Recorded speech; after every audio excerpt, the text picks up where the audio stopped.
Good morning. My name is Tawanda and welcome to my channel. I am a registered nurse. I am a home health admissions nurse, and I'm inviting you all to come to work with me today. This is also your invitation to like, comment, and subscribe to this channel. It's going to be lit over here. I'm going to be sharing tons and tons of information that I have obtained over the last 20 plus years as a nurse. So come to work with me. I'm about to get my life together, do something to this right here, and get ready. I need to make my bed, do something to my hair, and just get ready for the day. We're going to be seeing two patients today. One is an admission, and one is a patient that lives really close to me that I opened up as an admission. And that nurse is off, and I've been asked, patient lives less than 5 minutes away from me. I've been asked to just run and grab a INR for that patient. So let me get myself together. When I come back, I should look more presentable. See you all shortly. Okay, guys, so my bed is made, and I am about to be looking like somebody's nurse. I'll be back in a few minutes. And just like I promised, the next time you all saw me, I was going to be looking like somebody's nurse. Yes, I'm somebody's nurse. So we're going to get out of here. I'm going to grab my tablet and the starter care packet for the admission that I'm going to be doing today. I'll chat with you guys in the car. Okay, guys, we're going to get started for today. I am going to accept my visits. We accept our visits on our tablet, and then we sync them over. I like to do that before I get to the patient's house because you need to accept everybody's visits that's on your tablet for that day rather than just that patient's.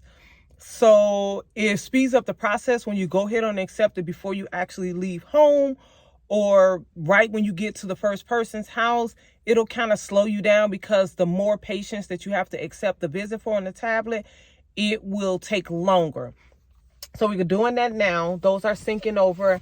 I have my starter care packet for this particular patient, and we're also doing an INR. So this is my INR, my coagulate check machine. Very similar, for people that's not familiar, it's very similar to like an AccuCheck machine. You do a finger stick and obtain the patient's PT INR, call it in to the physician, and get the new order. Sometimes they call the new orders in to the patient. Other times they give it to you. It varies. Every cardiologist or sometimes the pharmacy is actually managing the patient's INR. So it varies from patient to patient. So we're going to make a quick stop. I'm going in the area, the patient that I'm going to see for starter care. I'm going in the area of someone that I need to drop a birthday gift off that I've been holding on to for a short while. So we're going to make a quick stop and pick up something else that goes with this gift. And then I'm going to do the starter care. I'm going to drop off the birthday gift, and I'm going to do the PTINR because the PTINR is closer to my home. I'm going to sit down and do a very dedicated video on like how I plan my day, how I schedule my day. Most times it's very similar. Sometimes it's different, and I'll explain to you why. I have a lot of content coming. Feel free to comment down in the comment section. We can talk about it in the comment section. I can make a dedicated video to something that you want to know about home health or just nursing overall. I have a plethora of nursing experience. I've been a nurse for a long time. I've done it all. Home health, I spent a very significant years of time in nurse management. I was a shift supervisor. I was a unit manager, and I spent almost 10 years being a assistant director of nursing. So let's chat about it. I've done ICU. I've done it all. I've done travel. So let's chat about it in the comments. Ask your nursing questions. And like I said, we can chat about it there, or I can make a dedicated video to your specific questions. Okay, guys, we have made it to the patient's house. I am going to start the visit on my tablet. You just press the start button. It starts the visit. It opens it up.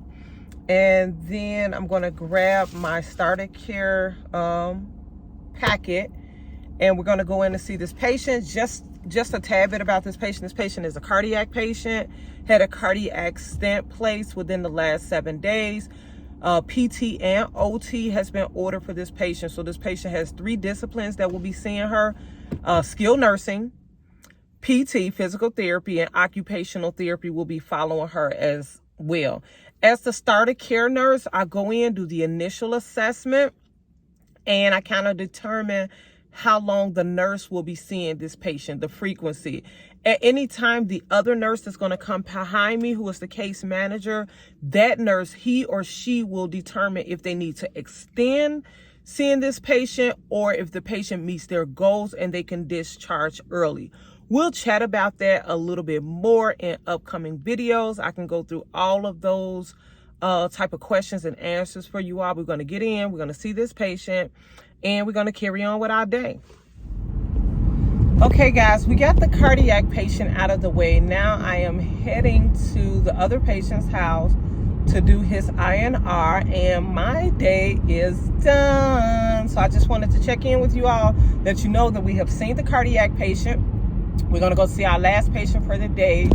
I will give you like a brief overview of the patient that I just saw when I get home today. So I'll chat with you all in a little while. Okay, guys, so I'm sitting out at the home of the patient's house for the INR.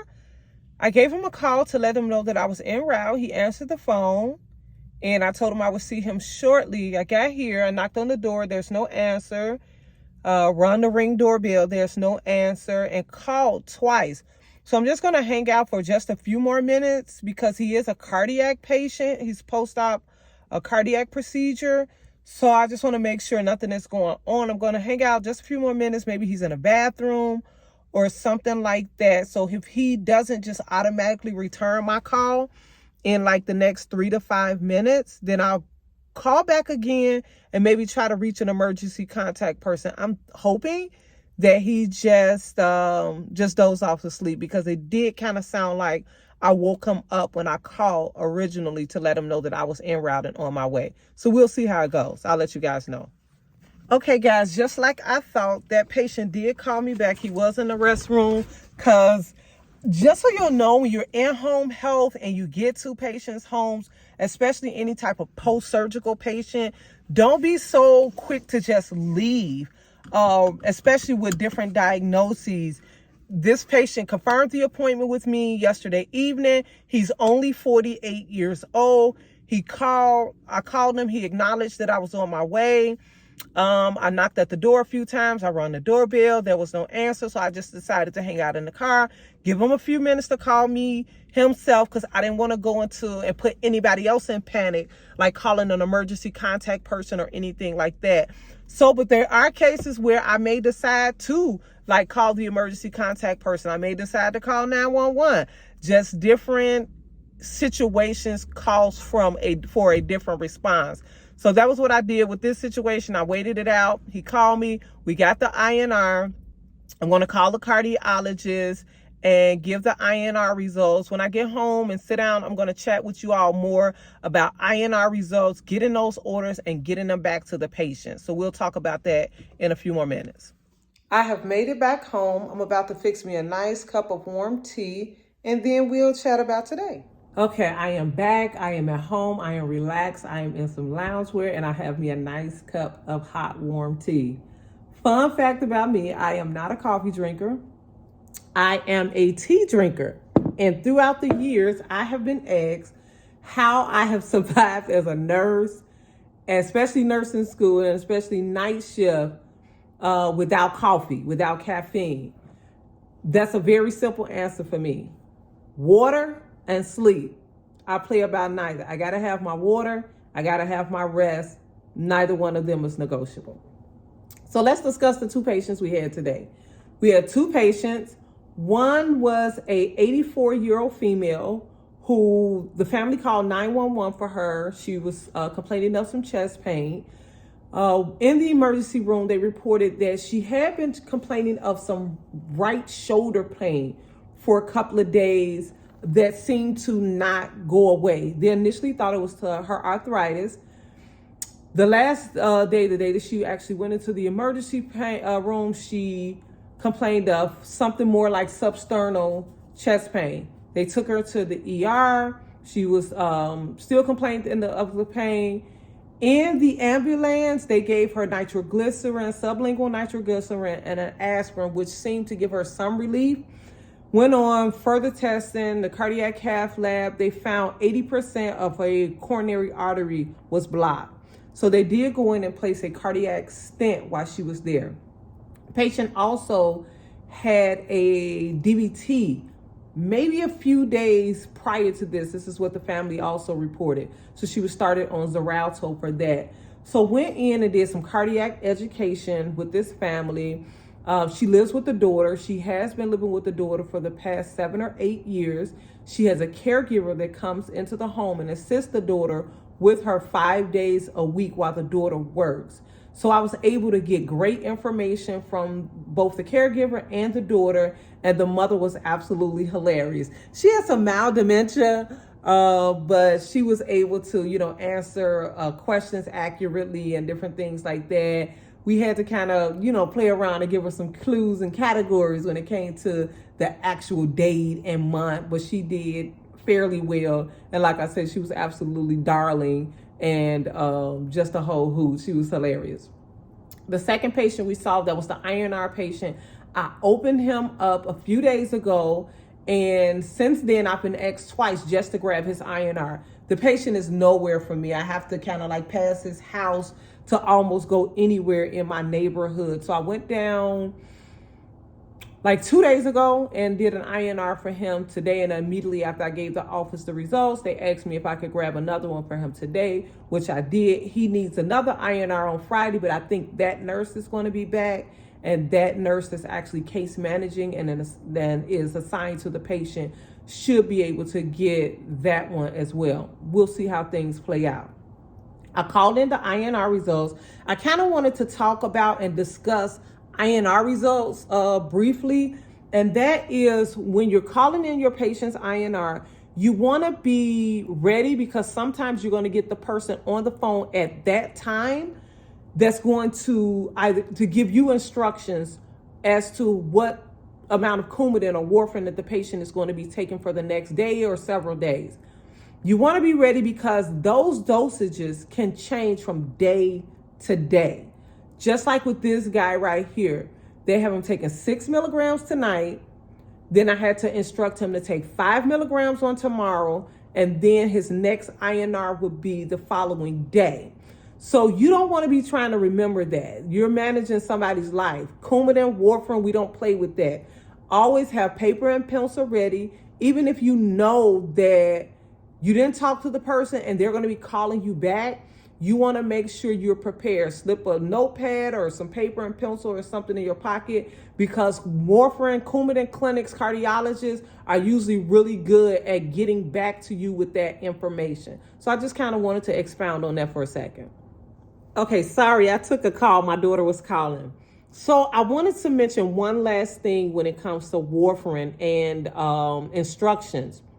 Make sure that the person that you are giving the instructions to, as far as Coumadin and Warfarin, make sure that they are a person that is responsible.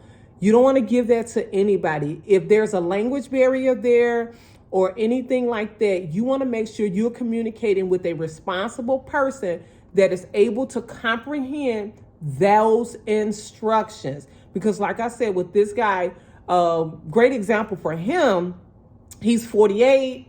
I want to say, yeah, he's 48, very cognitively alert and everything like that. You're not going to find that in every case, or you're not going to find him as sharp and things like that. So you want to sometimes, especially when you're in the home with a patient, you need to be assessing to make sure that when you're calling this patient back, or if somebody else is going to be calling them back, that may be something that you also want to share with the other clinician, that you may need to speak to a wife, a daughter, a sister, an emergency contact person. If you have any question about the patient being able to comprehend this information about Warfarin, what to take and when to take it, then you need to, find your way around that.